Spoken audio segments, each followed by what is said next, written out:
नमस्कार, मैं कौशल देख रहे हैं इंडिया बोले का खास एपिसोड पॉलिटिकल कथा। पॉलिटिकल कथा में आज बात एक ऐसे प्रधानमंत्री की जिसने किसान आंदोलन को राष्ट्रीय आंदोलन का रूप दे दिया। अगर कोई पूछे कि इस देश में किसानों का सबसे बड़ा नेता कौन है, तो आज भी पहले नंबर पर उसी प्रधानमंत्री का नाम आता है।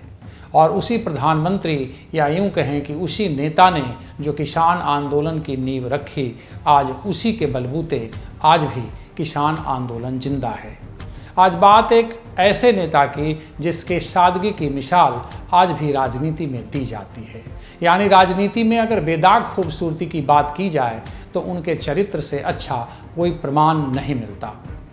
आज बात एक ऐसे प्रधानमंत्री की जो किसानों के दर्द को समझने के लिए थाने पहुंचता है और फिर अंततः वहां भ्रष्टाचार को देखकर उसे पूरे थाने को सस्पेंड कर देना पड़ता है। जी हाँ, हम बात कर रहे हैं किसान नेता व देश के प्रधानमंत्री रहे चौधरी चरण सिंह की। के 2-3 अनसुने किस्से भी आपके साथ शेयर करेंगे। कैसे एक देश का प्रधानमंत्री जब अपने इलाके के किसानों की बात सुनता है और उसे लगता है कि किसानों की बातें थाना और अफसरों के द्वारा नहीं सुनी जा रही, तो वह वहां पहुंचकर औचक निरीक्षण करता है और औचक निरीक्षण में किसानों की बात सही पाई जाती है। लेकिन भला एक प्रधानमंत्री औचक निरीक्षण करने पहुंचेगा कैसे, वह भी किसान की भेष में? यह रोचक किस्सा हम आपको सुनाने जा रहे हैं।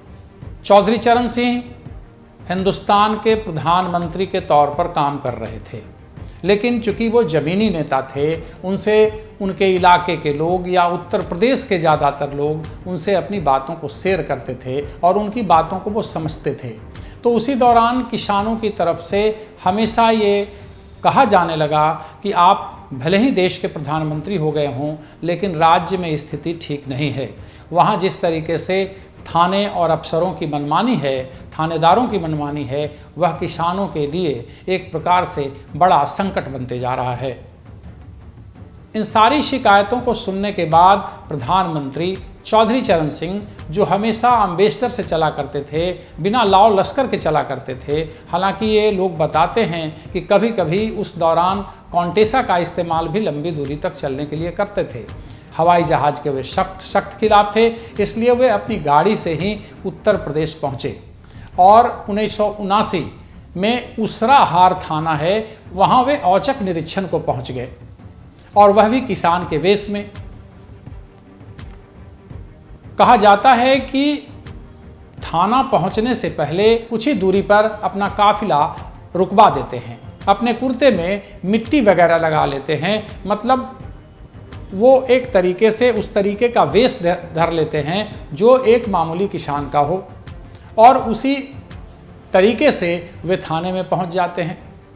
वहाँ शाम का 6 बज रहा था। हेड कांस्टेबल कुर्सी पर बैठा बैठा ऊँघ रहा था। वहाँ पहुँचते हैं और चौधरी चरण सिंह अपनी बैल चोरी की रपट लिखवाने की बात करते हैं। हेड कांस्टेबल ऊँघते हुए उनकी तरफ देखता है और कहता है कि क्या काम है। तो अपनी बात कहते हैं, लेकिन उनकी बात को वह अनसुनी कर देता है और कहता है कि जाओ, ये बाद में करवाना। चौधरी चरण सिंह काफ़ी रुआसे होकर वहाँ कुछ देर तो खड़े रहते हैं, लेकिन उसके बाद वे थाने से निकलने लगते हैं। तभी एक सिपाही पीछे से आवाज़ देता है कि सुनो। चौधरी चरण सिंह वापिस आते हैं और फिर उनसे सिपाही कहता है कि कुछ पैसे वैसे खर्च करो, तब तुम्हारी हम रपट लिखवा देंगे। चौधरी चरण सिंह तैयार हो जाते हैं, फिर थाने में आते हैं और रपट लिखाने का काम शुरू किया जाता है। रपट लिख दिया जाता है। उसके बाद दस्तखत करने के लिए हेड कांस्टेबल उनके सामने कागज़ बढ़ा देता है। कागज़ जैसे ही बढ़ाता है और पूछता है कि दस्तखत करने आता है या अंगूठा बंगूठा ही लगाओगे? तो चौधरी चरण सिंह कहते हैं कि दस्तखत करने नहीं आता है, हम अंगूठा ही लगाएंगे, आप कागज़ दीजिए। कागज़ दिया जाता है। चौधरी चरण सिंह अपने पैकेट से एक कलम और एक मुहर निकालते हैं। जब तक सिपाही कुछ समझ पाता, तब तक चौधरी चरण सिंह ने जो अपने पैकेट से मुहर निकाली थी, वो मुहर उस कागज़ पे लगा दिया और कलम से नीचे शाइन कर दिया। वहां पर खड़े मुंशी ने जब कागज को गौर से पढ़ा तो वो दंग रह गया।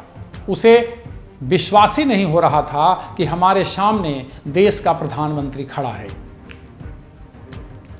कागज के नीचे लिखा था प्रधानमंत्री भारत सरकार, और कलम से जो हस्ताक्षर किया हुआ था वह था लिखा हुआ चौधरी चरण सिंह। इस घटना के बाद पूरा का पूरा थाना सन्नाटे में आ गया। चौधरी चरण सिंह जो देश के प्रधानमंत्री थे, थानेदार के सामने खड़े थे, सारे के सारे अधिकारी अवाक थे। लेकिन जिन परिस्थितियों को चौधरी चरण सिंह ने देखा उसके आधार पर उन्होंने पूरे थाने को सस्पेंड कर दिया। ये कहानी थी कि एक किसान बनकर कैसे एक देश का प्रधानमंत्री पहुंचता है और फिर थाने को सस्पेंड करता है। इस संबंध में एक वरिष्ठ पत्रकार बताते हैं कि चौधरी साहब इसी तरह औचक निरीक्षण करते थे। उस दिन थाने से कुछ दूर पर उन्होंने अपना काफिला छोड़ दिया था। सड़क किनारे एक खेत से थोड़ी मिट्टी उठाकर अपने कुर्ते पर रगड़ ली और जूते उतारकर नंगे पैर ही थाने में पहुंच गए थे। रिश्वतखोरी की सजा पूरे थाने को मिली। फिलहाल अब उसराहार थाना जिला औरैया में पड़ता है। यह मामला पहला नहीं था। जब चौधरी चरण सिंह उत्तर प्रदेश के सीएम थे उस दौरान भी वेश बदलकर औचक निरीक्षण के लिए वे प्रमुख जगहों पर निकल पड़ते थे। उसका परिणाम भी सामने आता था। एक चीज और बता दें, आज आप जितना जो समाजवादी दल देखते हैं और समाजवाद के नाम पर जिस तरीके से राजनीति हो रही है, यानी आप अगर ये विरासत जो संभालने की बात करते हैं उसमें बिहार में लालू प्रसाद यादव, उनके बेटे तेजस्वी यादव, उत्तर प्रदेश में मुलायम सिंह यादव, चौधरी चरण सिंह ने ही मूल रूप से समाजवाद की नींव रखी। और हालांकि शुरू में लोहिया भी कांग्रेसी थे, चौधरी चरण सिंह भी कांग्रेसी थे, लेकिन बाद में ये कांग्रेस छोड़ करके भारतीय क्रांतिकारी दल बना लिया था बीकेडी, जिसने आज़ादी के बाद 1977 के चुनाव में पहला जो गैर कांग्रेसी पार्टी था उसने ज़बरदस्त प्रदर्शन किया था और वे दो बार उत्तर प्रदेश के मुख्यमंत्री भी रहे और फिर देश के प्रधानमंत्री भी बने। लेकिन उनकी सादगी के लिए, उनकी संवेदनशीलता के लिए उन्हें जाना जाता है। आज जो Z+ में जो जिस तरीके से नेता जिस स्टाइल में चलते हैं वो उनका अनुकरण तो नहीं करते, लेकिन उनकी बात बार बार अपनी जुबान पर लाकर वोट की खेती करने में मशगूल रहते हैं। आज समाजवाद परिवारवाद में बदल गया है। चौधरी चरण सिंह का एक किस्सा और हम आपको सुना देते हैं, वह यह कि जब अपने प्रत्याशी 1977 में जब वे फिरंगी सिंह का प्रचार करने गए तो उन्होंने जनसभा में खुलेआम तौर पर कहा कि अगर मेरा प्रत्याशी बेईमान होगा तो इसे वोट नहीं देना। बता दें कि फिरंगी सिंह उस समय साइकिल से चलते थे, सांसद होने के बाद भी वे लगातार साइकिल से ही चलते रहे। फिरंगी सिंह का चुनाव प्रचार करने जब चौधरी चरण सिंह पहुंचते हैं तो मंच पर उन्होंने फिरंगी का हाथ पकड़कर उठाया और फिर उन्होंने लोगों से पूछा कि बताओ क्या मेरा प्रत्याशी बेईमान है? तो लोगों ने आवाज़ लगाई कि नहीं, फिरंगी सिंह बेईमान नहीं है। और फिर उसके बाद जो हुआ वह अपने आप में रिकॉर्ड है। फिरंगी सिंह को उस क्षेत्र में पड़े मतदान का 75% वोट मिला। उसके बाद फिरंगी जीत भी गए। अगली कड़ी में कोई और रोचक राजनीतिक किस्सा आपके साथ शेयर करूंगा। तब तक के लिए धन्यवाद।